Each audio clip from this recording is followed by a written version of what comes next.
मेरी आवाज सुनाई दे रही है आप लोगों को? मेरी आवाज आ रही है बच्चों को? ठीक है, हाँ ठीक है। इसी तरह से कम्युनिकेट करते रहिए। सबसे पहले गिरिडीह जिला के गोपालडी के संस्कार विद्यालय के सभी बच्चों को हार्दिक अभिनंदन। क्लास 9 के बोर्ड की तैयारी करने जा रहे हैं बच्चे, बहुत बहुत बधाई। और बड़े नए जोश और उत्साह के साथ आज हम लोग क्लास शुरू करेंगे और आपको प्रतिदिन प्रत्येक रविवार को कोई ना कोई एक नए टॉपिक पर चर्चा करेंगे, नए टॉपिक को सुनाने की कोशिश करेंगे। सबसे पहले बच्चों एक बात समझिए आप कि आप लोग सब क्लास 9 में रजिस्टर्ड हो रहे हैं, 9 की तैयारी करने जा रहे हैं सीबीएसई बोर्ड की। क्लास 8 और क्लास 9 के बीच में एक डिफरेंस होता है। हम किसी सब्जेक्ट विशेष पे बात करते हैं, अगर आप क्लास 8 में जाकर के देखते हैं किसी भी टॉपिक को तो वो काफी छोटा सा होता है। जैसे फॉर एग्जाम्पल अगर बायो का सेल देखें आप कि सेल में कितना बड़ा था, तो आप देखेंगे कि केवल सेल का स्ट्रक्चर बताया, एनिमल सेल प्लांट सेल का डिफरेंस बताया, mitochondria, Golgi body, ribosome, centrosome, सब पार्ट के बारे में थोड़ा थोड़ा बताया सेल का। जैसे ही आप क्लास 9 में आएंगे, अगर आप एनसीईआरटी को देखें या एशियन की बुक को देखें तो आप देखेंगे कि अचानक जो 6 पेज का सेल है वो 60 पेज का हो गया। क्लास 8 तक तो किसी तरह थोड़ी बहुत पढ़ाई करके आप जो है सो अपने एग्जाम्स को पास कर सकते हैं, लेकिन जैसे ही सीबीएसई बोर्ड के लिए आ जाते हैं आप क्लास 9 में, सिलेबस अचानक एक्सपैंड हो जाता है। और जब तक और छोटे सिलेबस को 2-3 मिनट की चीजों को अगर किसी बच्चे को बोलना हो छोटे भाषण देने, तो वो इंटरप्ट करके भी दे सकता है। लेकिन अगर उसको दिन भर बोलना है, स्कूल के प्रोग्राम में एंकरिंग करना है, तो रट के काम नहीं किया जा सकता है। इसमें स्वाभाविक रूप से कंसेप्ट जरूरी है और बिना कंसेप्ट के आप नहीं कर पाएंगे। और बहुत आसान है क्लास 9 की तैयारी। सबसे पहले तो इस बात को समझिए, क्योंकि जैसे आप समझते हैं यहां बच्चों का मेहनत कम हो जाता है, शिक्षकों का मेहनत ज्यादा हो जाता है। इसलिए यहां जैसे एक बार आपका कंसेप्ट क्लियर हुआ, आपको फिर घर पे याद करने की आवश्यकता नहीं पड़ती। मैं लाइन से दोनों विषयों के बारे में आपको थोड़ी थोड़ी चर्चा करूंगा, फिर किसी एक टॉपिक के बारे में बात करूंगा। सबसे पहले हम लोग बात कर लें कि ओवरऑल साइंस आपका किस तरह का होगा, साइंस में क्या करना है। तो आप ध्यान से समझें, साइंस को ओवरऑल 3 भाग में बांटा गया है, फिजिक्स, केमिस्ट्री, बायोलॉजी। क्लास 9 का जहां तक बायो का बात है, बड़ी बड़ी से बात करेंगे तो बायो का बात है, बायोलॉजी का बात है। बुक में सीक्वेंस कोई भी हो, आपकी जो पढ़ाई होगी उसमें बच्चों को क्या जरूरत है। देखिए आपका टॉपिक है बायोलॉजी। बायोलॉजी का मतलब हो गया, अगर आप आईएससी में चले जाएंगे तो वहां टॉपिक हो जाता है बॉटनी और जूलॉजी। बॉटनी का मतलब प्लांट का अध्ययन, जूलॉजी का मतलब एनिमल का अध्ययन। लेकिन यहां आपको पढ़ना होता है बायोलॉजी। बायोलॉजी का मतलब हो गया कि आपको plant as well as animal, मतलब प्लांट के बारे में ही पढ़ना है, साथ में एनिमल के बारे में पढ़ना है। सिर्फ प्लांट के बारे में पढ़ेंगे तो बॉटनी, सिर्फ एनिमल के बारे में पढ़ेंगे तो जूलॉजी, और अगर प्लांट और एनिमल दोनों के बारे में पढ़ेंगे तो हो जाएगा बायोलॉजी। अब अगर आप देखें कि बायोलॉजी का बेसिक थिंग क्या है जो आपको 9 के साथ साथ 10 में भी जरूरत पड़ेगा, और आखिर उसको जो है यहां थोड़ा डिफरेंटली क्यों पढ़ेंगे। तो बायोलॉजी में सबसे बेसिक हो जाता है जिस चीज से हर कुछ मिलकर बना रहता है, वो हो जाता है सेल। क्योंकि जितना भी चीज होगा, जितना भी लिविंग थिंग होगा, वो सब जिस चीज से मिलकर के बनेगा वो होगा सेल। और यहां सेल थोड़ा डिटेल है, डिफ्यूजन, ऑस्मोसिस, ये सारी चीजें पढ़नी है। सेल को अगर जोड़ देंगे तो सेल से कट करके बनेगा टिश्यू, और सेल और टिश्यू की आवश्यकता आपको हमेशा पड़ेगी। चाहे 9 से लेकर के 10 तक इसको। हाँ, लेकिन तब क्या है कि 8 की तरह नहीं पढ़ना है, उसको 9 की तरह पढ़ना है। 8 में एकदम सिंपल कंसेप्ट है, और यहाँ पे आपको बहुत सारी चीजें ऐसी पढ़नी है, जैसे डिफ्यूजन पढ़ना है, ऑस्मोसिस पढ़ना है, नए नए टर्म्स पढ़ने हैं। घबराने की आवश्यकता नहीं है, बहुत आसानी से क्लियर होगा, और आप एक योग्य व्यक्ति के पास हैं। जब कभी भी आपको जरूरत होगी, माननीय दिनेश साहब जी बहुत ही समझदार और बहुत ही डिवोटेड पर्सन है, आप लोगों के लिए हमेशा अच्छा कुछ करना चाहते हैं, और हमसे भी आपके बारे में हमेशा चर्चाएं करते हैं। यदा कदा जब कभी जरूरत होगी तो हम लोग मिलेंगे भी। तो आज जो है हम आपको बायो के टॉपिक के बारे में कुछ समझाना चाहते हैं। बायोलॉजी का एक सिंपल टॉपिक होता है सेल, उस पर चर्चा करेंगे। पहली चीज है कि अगर आप यहाँ पे देखें बायो में, तो 2 टॉपिक आप हर स्थिति में अपने आप को क्लियर कर लीजिएगा। एक बायो का सेल और दूसरा है इसका टिश्यू। लॉकडाउन है, समय कम है, कोरोना काल है, बहुत बार क्लासेस हो पाते हैं, बहुत बार क्लासेस नहीं हो पाते हैं। घबराने की आवश्यकता नहीं है, क्योंकि अगर आप कंसेप्ट से पढ़ेंगे तो बहुत कम दिनों में आपकी पूरी अच्छी तैयारी हो जाएगी और बोर्ड में बहुत अच्छे मार्क्स आप अचीव करेंगे। ठीक उसी तरह अगर थोड़ी बात अगर हम लोग सोशल पे भी कर लें, तो सोशल में हिस्ट्री, सिविक्स, ज्योग्राफी, इकोनॉमिक्स, ये चारों टॉपिक का मिला हुआ टॉपिक हो जाता है सोशल।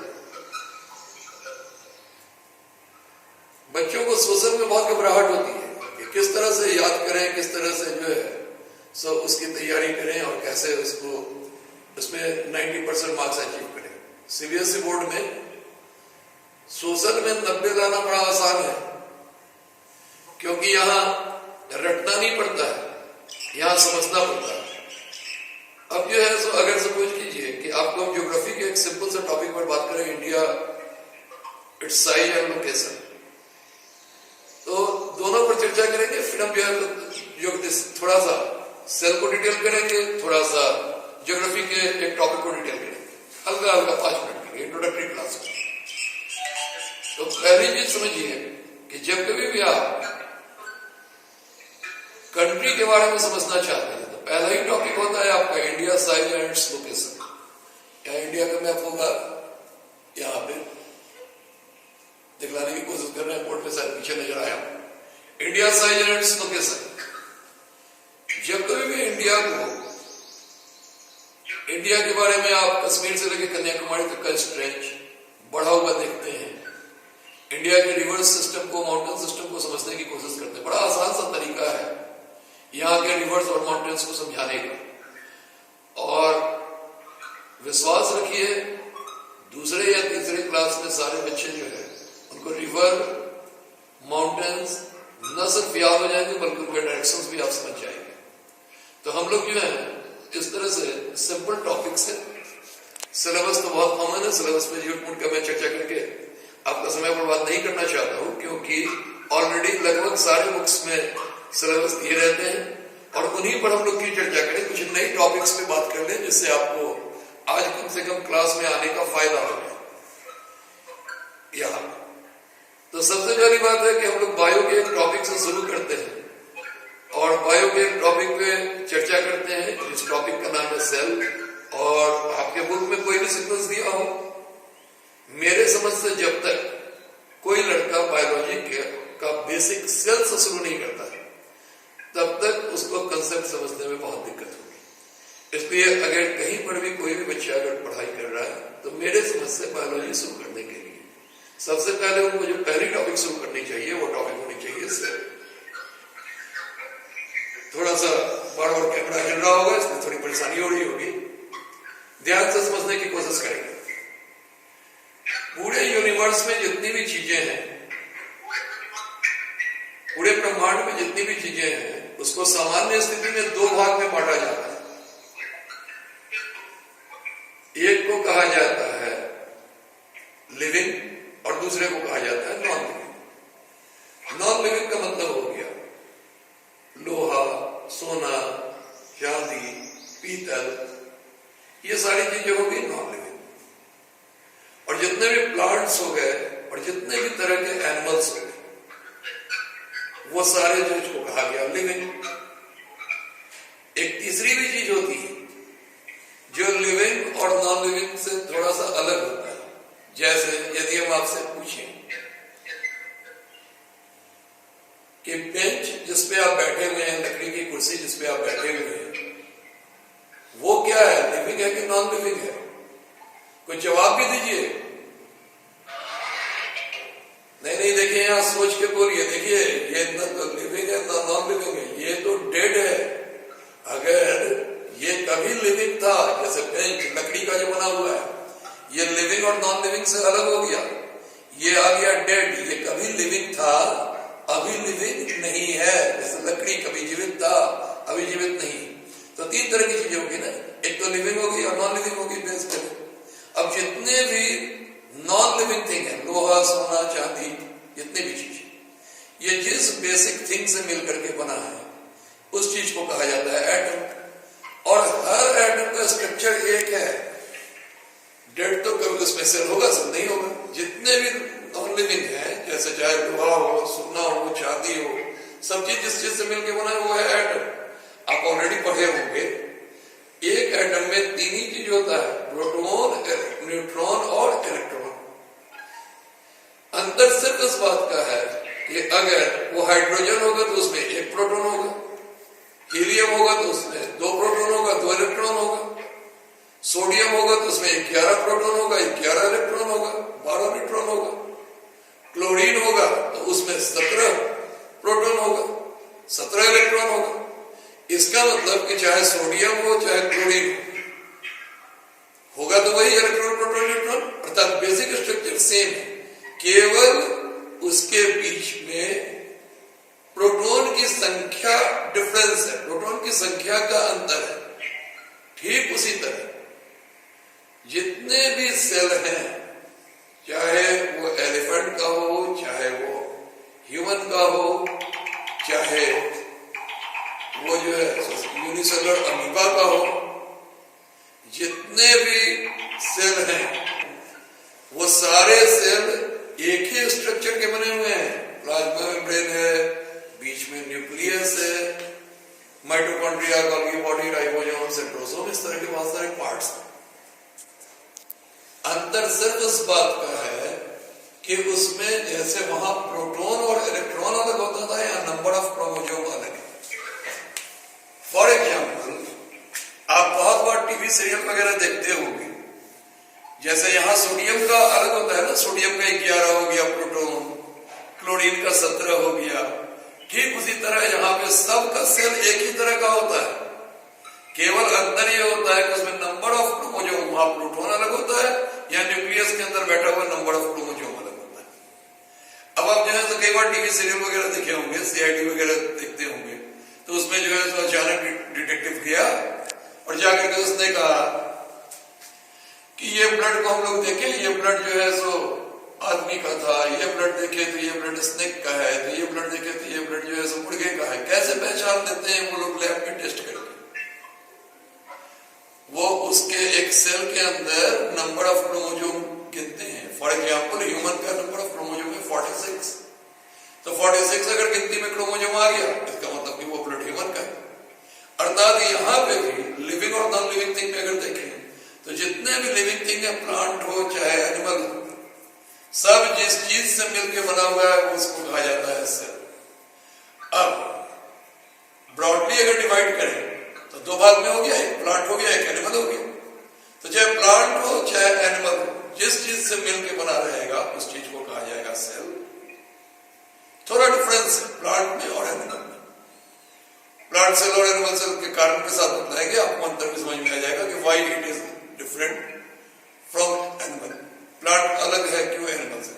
लेकिन चाहे यूनिसेलुलर प्लांट हो, एल्गी हो, फंजाई हो, या बिग बैनियन ट्रीज हो, ये सब जो है, जितने भी जो ये सब जीव है, वो सब के पास जो सेल होगा, सबका सेल का एक ही स्ट्रक्चर।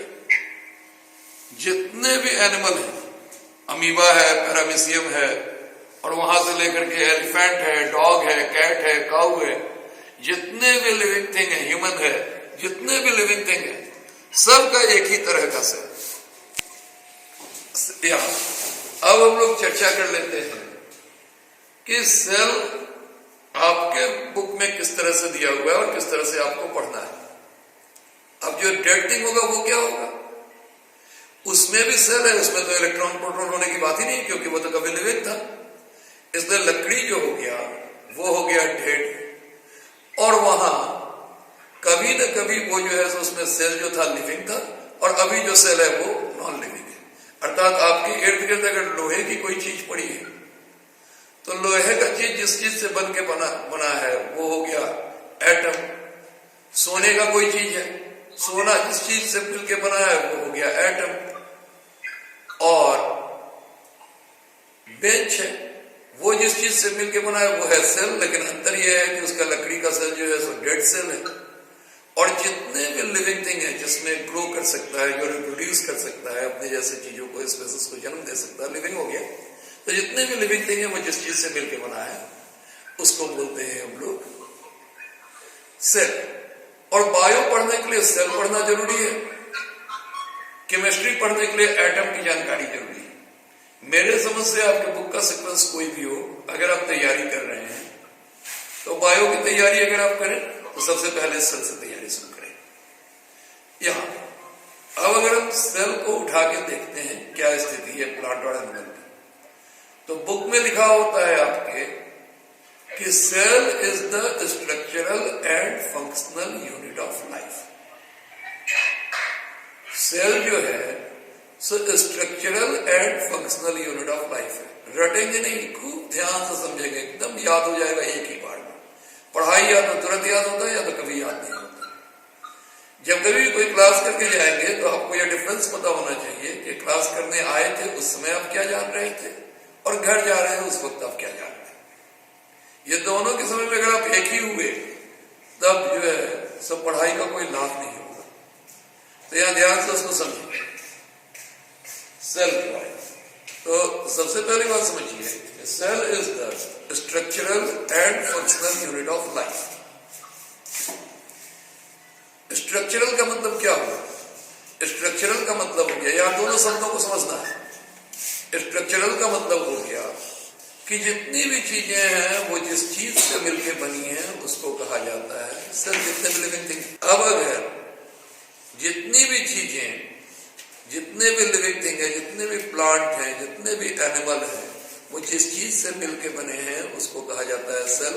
एक वर्ड लाइन हमेशा याद रखिएगा और एक लाइन हमेशा रिवाइज भी कर लीजिएगा और अपने भी याद रखिए, और मेरे साथ चाहिए तो बोल भी सकते हैं कि cell is the structural and functional unit of life. बोलिए एक बार, cell is the structural and functional unit of life. बस यही तक रुकिए, अब समझिए। जैसे अगर कोई मकान बना हुआ है, कोई एक तल्ले का मकान, अगर एक बार का मकान, तो उस मकान का जो बेसिक थिंग से बना है उस बेसिक थिंग को बोलते हैं ईटा, ब्रिक्स। और अगर कोई बड़ा मकान बना हुआ है, बहुत बड़ा मकान बना हुआ है, तो वो भी जिस चीज से 2 मंजिला 3 मंजिला मकान बना हुआ है, तो वो भी जिस चीज से बना हुआ है वो भी बना हुआ है ब्रिक, ईटा से बना हुआ है। अगर छोटा मकान है तो उसमें कम ईंटें हैं, और अगर बड़ा मकान है तो उसमें ज्यादा ईंट है। ऐसा नहीं है कि अगर वो मकान 2 मंजिला या 3 मंजिला है तो उसमें ईंट की साइज बड़ी बड़ी, ईंट उतनी ही बड़ी बड़ी है। अंतर सिर्फ इस बात का है कि अगर वो 3 स्टोरी है, 2 स्टोरी मकान है, तो उसमें ब्रिक्स की संख्या अधिक है। ठीक उसी तरह अगर छोटा स्मॉल एनिमल्स, छोटे जीव जंतु, तो उसमें नंबर ऑफ सेल कम, बड़े जीव जंतु हैं नंबर ऑफ सेल ज्यादा। क्योंकि अगर कोई पूछे एलिफेंट में क्या होगा, तो एलिफेंट में बहुत सारे सेल होंगे। ह्यूमन में क्या होगा, तो ह्यूमन में उससे कम सेल होंगे। रैट में क्या होगा, रैट में उससे कम सेल होंगे। तो cell is the structural unit of life, क्योंकि उसी से मिलकर के बना है, इसलिए इसको बोलते हैं स्ट्रक्चर। अब यहां एक बात ध्यान समझ लगे, यहां स्ट्रक्चरल समझने के समय या स्ट्रक्चरल समझने के समय में समझ लेंगे कि यहां पे एक सेल वाले भी जीव होते हैं। जो एक सेल के जीव होंगे, प्लांट में भी एक सेल वाले होते हैं, एनिमल में भी एक सेल वाले होते हैं।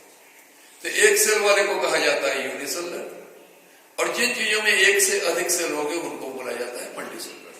तो चूंकि सेल से ही जितने भी लिविंग थिंग है उनका जन्म हुआ है, वो बने हैं मिलके, that is why cell is the structural unit of life. अब एक जो हम लोग बात करेंगे उसके सेकंड फेज पर, why cell is the functional unit of life. Cell को फंक्शनल यूनिट ऑफ लाइफ क्यों कहते हैं?